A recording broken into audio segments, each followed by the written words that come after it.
Eu acho que todos nós temos uma pluralidade dentro da nossa própria experiência de vida. E é muito bom quando a gente tem a chance de descobrir a própria diversidade que há dentro de nós.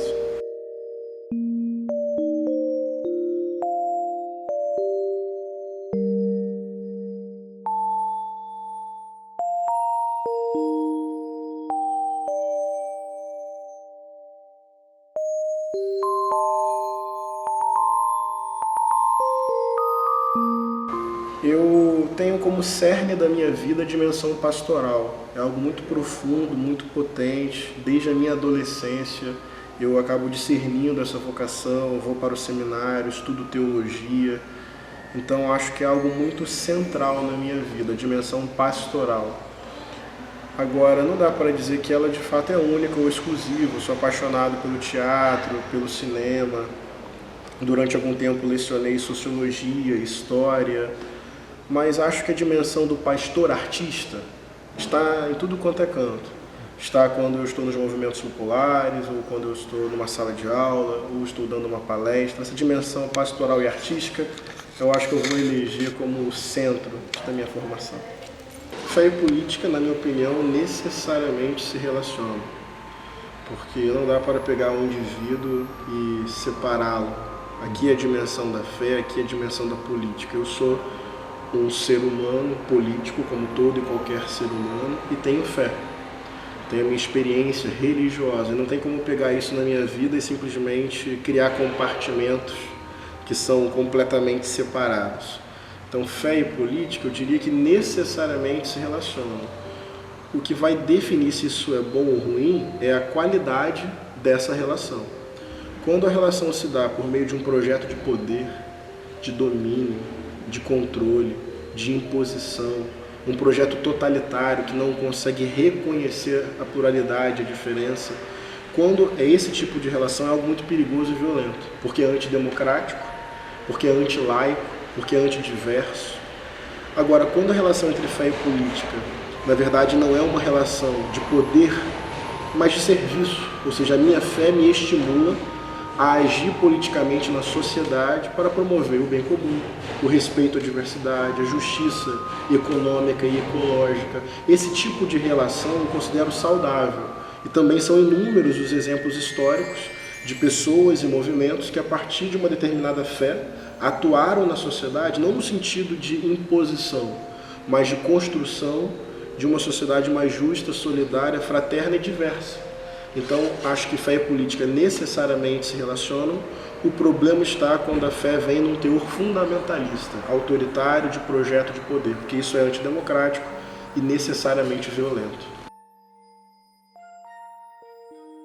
É uma bancada bastante conservadora, tem ali diferenças internas, tem disputas internas, tem relações fisiológicas com a política, com o poder, tem um toma lá da cá, aquela política velha do benefício próprio, do uso do aparato do Estado para autopromoção. Então tem essa lógica, mas também tem esse conservadorismo. Então é uma bancada insensível do ponto de vista humano, econômico e social, uma bancada que se move ali nas cúpulas do poder, que na maior parte das vezes vota contra o povo, contra a classe trabalhadora, os pobres deste país. É uma bancada que é um perigo para a luta das mulheres, dos indígenas, do povo negro, das LGBTs, porque vem com esse conteúdo moral superficial, supostamente bíblico. Eu vou dizer que é uma distorção completa da matriz generosa e emancipadora da Bíblia, mas eles vêm com essa moralidade mórbida, vazia, profundamente hipócrita e machista, e usa ali a máquina do Estado para implementar esse projeto de poder, projeto este que é um perigo para a democracia, para os direitos humanos, para o povo trabalhador e para determinados grupos historicamente massacrados. Então a minha avaliação é que é uma relação inescrupulosa entre fé e política que essa bancada representa, que pouco tem a ver com o sentido mais original, bonito e emancipador do Evangelho de Jesus. O que me motivou foi perceber o avanço dessa narrativa de ódio intolerante, com dispositivos fascistas no mundo e no Brasil, e eu quis oferecer um contraponto a essa narrativa de ódio. Então é um livro que é resistência, por um lado, resiste ao fundamentalismo, mas ele também anuncia uma ética política baseada no amor. Quis falar sobre isso.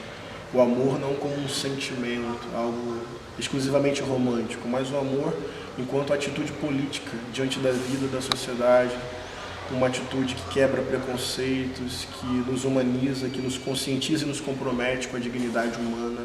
O amor que é rebelde, inquieto, insubmisso diante das estruturas de poder.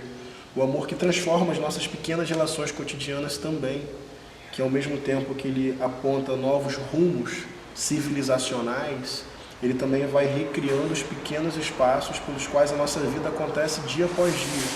Então eu quis fazer um livro que tem bagagem acadêmica, tem recursos teóricos. Eu falo sobre dispositivos de ódio no Brasil, como fundamentalismo religioso, racismo estrutural e o atual modelo de segurança pública. Mas além de um recorte teórico e acadêmico, eu optei por contar a história. Isso tem a ver com o público, eu quero falar para todo mundo. Eu quero furar a bolha, falar para além do campo progressista, quero mobilizar afetos, aguçar a escuta, construir pontes de diálogo, dizer o seguinte: olha, não dá para achar razoável, sabe, o ódio, a violência, o preconceito, a exploração sobre o pobre, a desigualdade social do nosso país.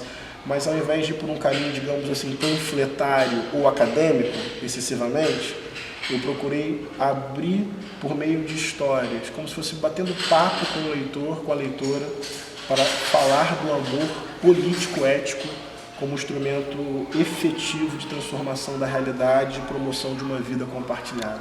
Amor, na minha compreensão, só é amor se é para libertar. Se vem com carga de opressão, de domínio, de posse, dessa lógica patriarcal, né, do domínio, do comando, do senhorio, da soberania, de não aceitar a liberdade do outro, isso para mim não é amor. Então, quando eu falo em amor revolucionário, não é sentimento de posse, de controle, de domínio, pelo contrário. É o amor desse despreendimento que cria relações horizontais para que a outra pessoa possa existir em plenitude e liberdade. Amor que oprime, para mim, não é amor, é distorção, é desvio, é outra coisa. Amor é aquilo que cria o espaço para que cada individualidade floresça em liberdade. Então ele quebra toda lógica de opressão, porque o que oprime é necessariamente contrário à natureza do amor. Eu acho que tanto a arte quanto a espiritualidade tem esse ponto em comum, de interpelar o presente pelas exigências do futuro. Em outras palavras, a arte e a espiritualidade colocam em xeque normas opressoras e nos apresentam sempre possibilidades novas de existência. Tem um trecho de uma música do cancioneiro popular católico que diz assim: muito tempo não dura a verdade, nessas margens estreitas demais. Deus criou o infinito para a vida ser sempre mais. Ou seja, tudo aquilo que é norma, em algum momento, a arte e a espiritualidade vão contestar. E vão contestar porque a vida precisa crescer, tem que se expandir, ser mais livre, ser mais generosa, ser mais humana, ser mais ecológica, ser mais plural, ser mais plena. Então eu vejo essas manifestações artísticas que você citou como expressão de espiritualidade, de profecia. Então quando o Emicida apresenta Deus como uma mulher negra, ele está quebrando toda uma narrativa patriarcal, eurocêntrica e branca. Na minha opinião, está certo, porque está quebrando uma estrutura de poder e mostrando esse Deus plural que prioritariamente se revela no rosto oprimido. Então a mulher negra carrega, sim, a expressão do sagrado. Quando a Renata faz o belíssimo espetáculo Jesus, a Rainha do Céu, igualmente está chamando a atenção para a existência das trans, das travestis, e o quanto Jesus, na verdade, está masculinizado demais por nossa visão patriarcal. Jesus se manifesta nos corpos oprimidos que querem viver com liberdade. E a denúncia da Viviane é maravilhosa. Porque como é que o cristão se emociona com a cruz, com a vida de Jesus ali, mas fica indiferente diante do fato de que o Brasil é o país que mais mata transexuais no mundo? Nenhum cristão deveria ter essa autorização de chorar diante da morte de Jesus e ficar indiferente diante da morte de uma transexual, porque se separa. Mas na verdade Jesus foi um corpo vigiado, oprimido e executado sob aplauso, o que acontece com as transexuais hoje. Então a Viviane interpreta corretamente a Bíblia, mexe com a norma, usa a arte, a performance, o seu corpo para ser um grito de Deus no mundo, no tempo presente, nos levando a um futuro mais pleno, mais plural. Então eu acho que arte e espiritualidade tem tudo a ver. Arte e fundamentalismo não, porque o fundamentalismo quer sequestrar o potencial criativo e criador da espiritualidade e da arte. Mas arte e espiritualidade, para mim, são expressões humanas que sempre vão interpelar o presente, denunciando estruturas de opressão e nos convidando a novos arranjos mais livres e generosos para que a vida seja menos estreita, para que a vida seja mais, que é a vontade de Deus.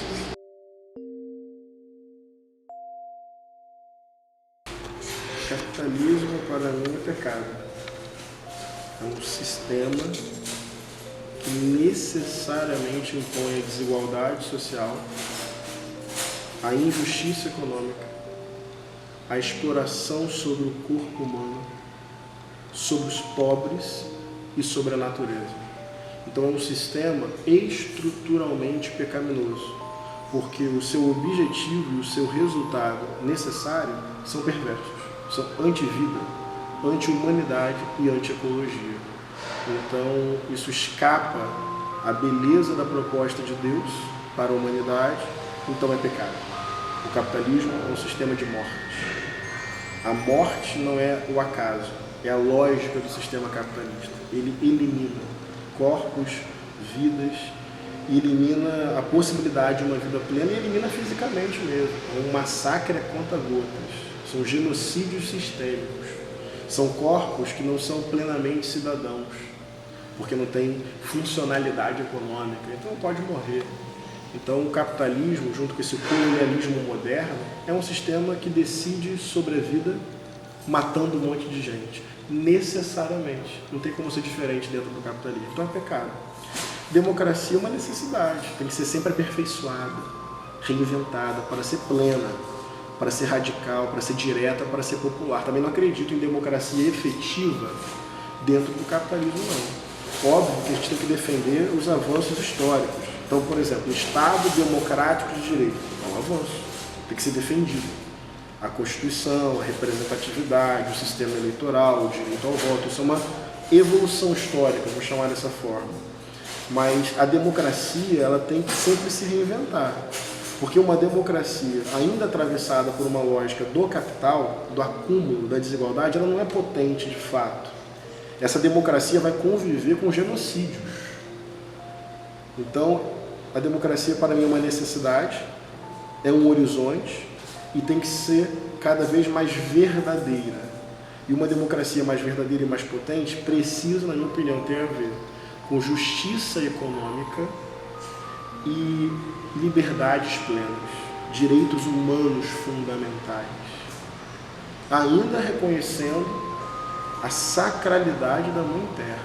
Então, estou falando de uma democracia não mediada pelo capital, de participação efetiva do povo e que entende a dimensão ecológica como parte da vida e a vida como parte da dimensão ecológica. Então, acredito que a democracia é a ética da ação e o futuro necessário, e não acontece de fato plenamente dentro do sistema pecaminoso do capitalismo. Estamos vivendo tempos difíceis, então muitas vezes a gente fica triste, sem esperança. Então eu quero só falar sobre isso, que precisamos criar nossos espaços de resistência, de solidariedade afetiva, desse amor que cuida e que liberta, precisamos afirmar um projeto de vida e de sociedade pautado na radicalidade do amor. Ou seja, mais do que se defender da narrativa fascista que cresce, é afirmar uma cultura de democracia, de direitos humanos, de liberdade, de partilha de bens materiais, de divisão da terra para que todos e todas tenham acesso. Eu acho que é tempo não só de se defender, mas de afirmar coletivo e corajosamente um projeto de sociedade pautado na democracia, nos direitos humanos, na justiça econômica e numa relação sinérgica com a Mãe Terra. Então, convidar as pessoas a um ato de resistência, mas também de esperança. A história tem os seus momentos nebulosos, mas que a gente não ceda à tentação do desespero e da desistência. É transformar talvez o medo numa ação coletiva que produz e afirma a esperança. Temos que afirmar os nossos projetos, nossos sonhos e as nossas utopias.